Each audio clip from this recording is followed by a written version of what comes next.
Yeah, it's Matthew 22, is that right? 22:14. Yeah, the parable of the wedding feast. And I believe that's only in Matthew. There are some of it parallels with other parables, but that's unique in a few aspects. I see it also as a parable that Yeshua composed to capture the same point he makes elsewhere in the Gospel of Matthew, a couple times actually. He makes it early in the Gospel of Matthew in the Sermon on the Mount when he says, I think it's in chapter 7, many will say to me in that day, Lord, Lord, did we not do this? In other words, they think they belong. There's people who have somehow acquired some of the social network connections with genuine believers.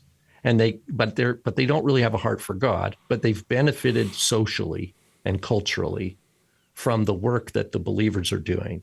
And they think that they're part of it. And then Yeshua's like, no, I never knew you, you workers of iniquity. And another example is the parable of the virgins that comes after, I think is that in chapter 24 or 25, maybe, is, you have the foolish virgins come when it's too late and they're knocking on the door, let us in. And he's like, I never knew you.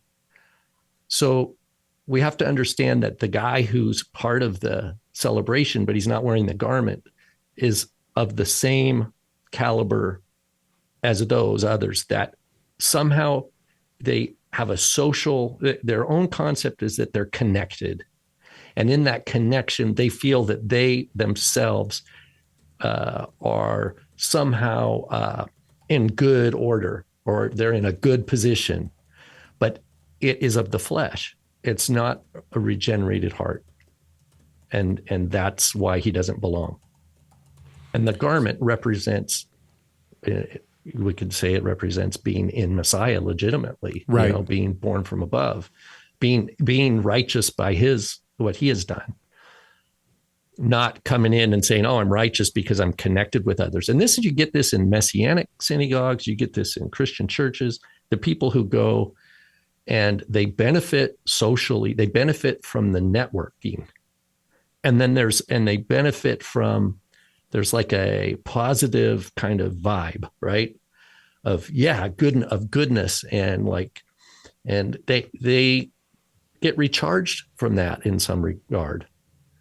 And then they think, but because they don't really understand the call to repentance, they don't have a genuine repentance, and they don't have a genuine concept of forgiveness then either, which means they don't have a real picture of God. They don't have an actual picture of God, that he is a God of wrath as much as he is a God of holiness, and that sin matters. Sin is part of truth. It needs to be confessed. And then we know God as the forgiving God that he is.